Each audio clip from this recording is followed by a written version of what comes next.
Pembubaran tanpa kesalahan dan tanpa due process of law. Berjihadlah dengan pikiran, berjihadlah dengan niat.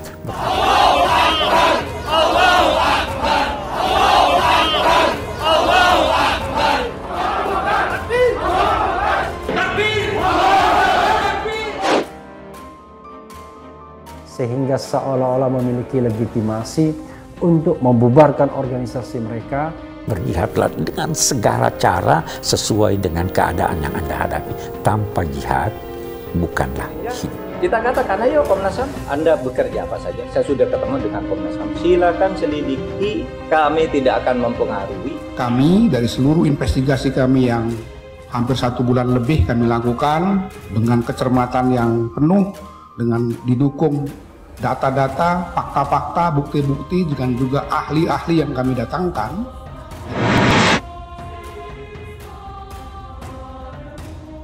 Ada obsesi pemerintah buktikan FPI terkait terorisme.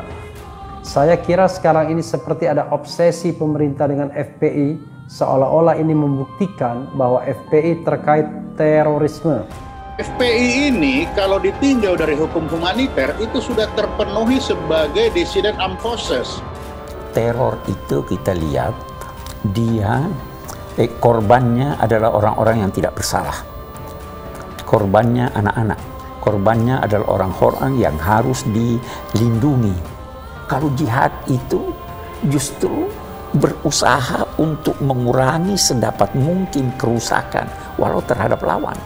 Wah, gawat ya. Kalau pemerintah menginginkan mengecap satu kelompok sebagai teroris sehingga memiliki legitimasi untuk melakukan apapun terhadap kelompok tersebut. Ya, jadi dipaksakan labeling. Mereka mengorbankan orang-orang yang mestinya terpelihara, berbeda dengan jihad. Lawan pun harus tetap dipelihara. Jadi bertolak belakang jihad dengan teror. Saya ingatkan kepada semua umat Islam, siapkan senjatamu, siapkan senjatamu. Kalau besok ada panggilan jihad, siap tidak? Siap tidak? Kalaupun ya benar FPI itu adalah ISIS, tentu benar tidaknya harus disampaikan secara jelas. Fitnah besar kalau laskar kita disebut membawa senjata api dan tembak-menembak. Tapi ada yang memahaminya turhibu untuk menteror mereka. Beda teror dengan menggentarkan. Ya boleh jadi dia mati kafir.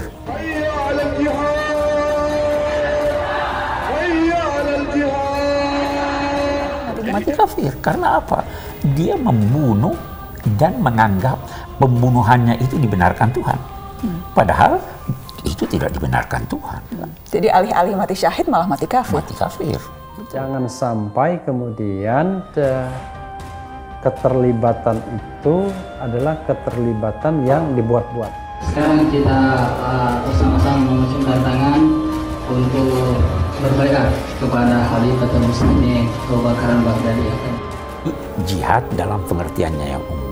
Berjihadlah dengan tenaga, berjihadlah dengan pikiran, berjihadlah dengan niat. Kalau saya ajak turun ke pung istana, siap tidak? Siap tidak? Takbir!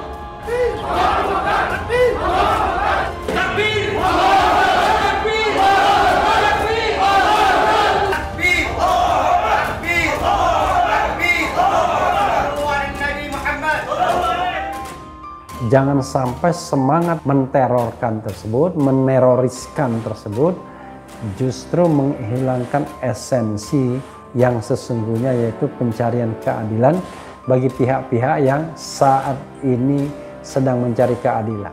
Kita katakan, ayo Komnas HAM, Anda bekerja apa saja. Saya sudah ketemu dengan Komnas HAM. Silakan selidiki, kami tidak akan mempengaruhi. 6 laskar FPI itu kita selesaikan. Kalau itu ada pelanggaran HAM dari polisi, kita selesaikan. Berjihadlah dengan segala cara sesuai dengan keadaan yang Anda hadapi. Tanpa jihad, bukanlah hidup. Imam besar kami Habib Muhammad Rizik Syihab ditahan oleh pihak kepolisian di Mapolda Metro Jaya. Maka dengan ini saya nyatakan siap keluarga besar Brigadir 41 se-Jabodetabek akan datang ke Mapolda.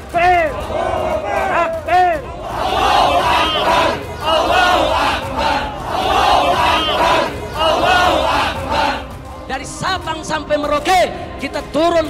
melengsarkan siapapun presiden. Lebih baik rezim zalim dan curang ini yang bubar dan segera bubar. Pertama, tentu saja 6 laskar FPI dan keluarganya yang tewas tertembak atau ditembak oleh aparat keamanan pada tanggal 7 Desember. Ada bukti tentang voice note bagaimana sedemikian rupa direncanakan untuk dipancing ke sana dan kemudian dipepet, semuanya terdatakan atau ternyatakan dengan jelas di dalam voice note itu. Pepet aja terus, halangin jalur dia, jangan sampai dia tahu. Pepet terus, nanti ya. Kalau memang mau pergi pengajian, pergi saja pengajian dan kita juga tidak melakukan apapun. Faktanya kita diserang dan faktanya voice note-nya seperti itu. Yang kedua tentu Habib Rizik yang saat ini sudah 100 hari lebih ditahan baik di Polda maupun di Mabes Polri. Nah, banyak masyarakat ketika Komnas HAM baru bekerja 3-4 hari, tiba-tiba ngomongnya ini pelanggaran HAM yang berat, pelanggaran HAM yang berat. Kenapa Komnas HAM tidak menyimpulkan ini sebagai pelanggaran HAM yang berat? Tetapi kami katakan, tidak ada indikasi pelanggaran HAM yang berat.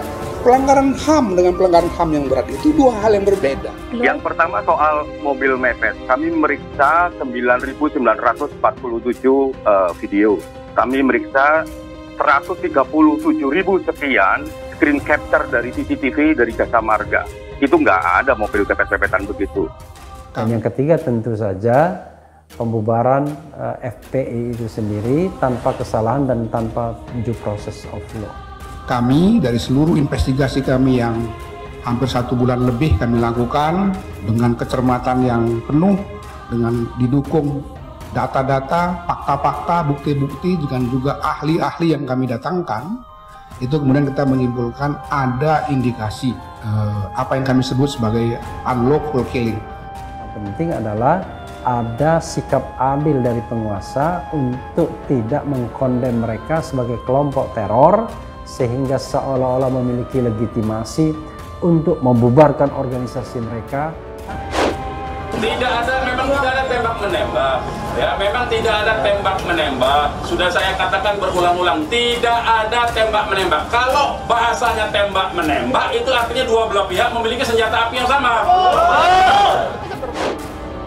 Sebelah kiri, kamu gunakan buat apa?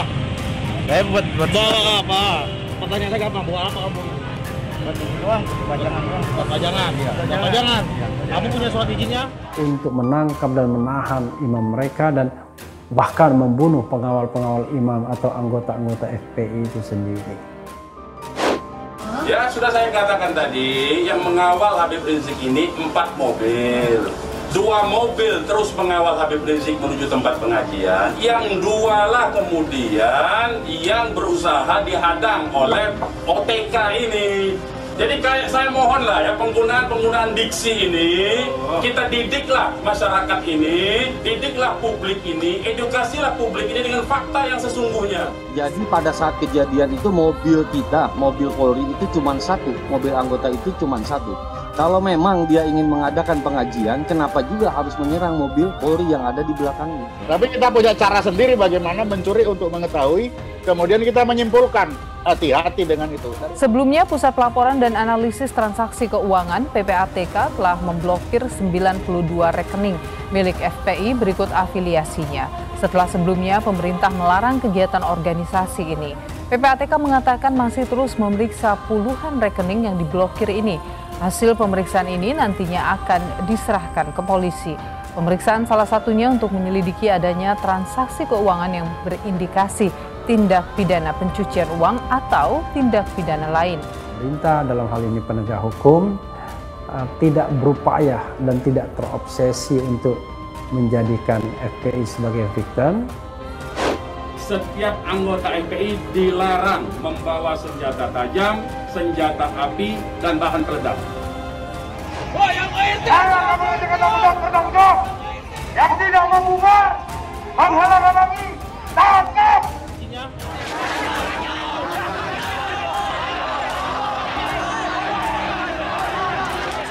Sebagai the common enemy, sebagai musuh bersama, sehingga apapun yang dilakukan terhadap mereka menjadi justified, seolah-olah ada justifikasinya termasuk penghilangan nyawa 6 orang laskarnya. Dan mereka bisa sewaktu-waktu dikerahkan untuk menyerang kemana aja bisa. Mereka punya tanda, punya uniform yang jelas.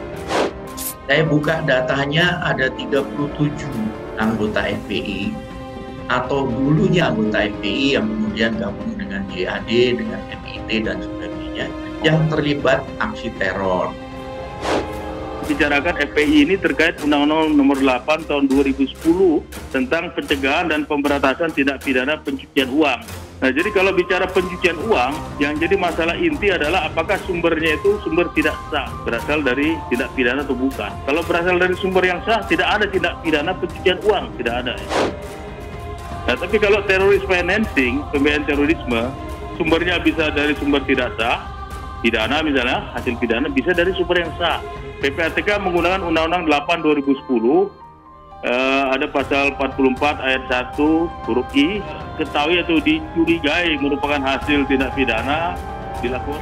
Kami, kader Gus Dur, kader NU, akan selalu bersama Bapak Kapolda untuk menjaga Jakarta dan Indonesia. Jaya! Harga mati. Harga mati. Harga mati. Ayo revolusi.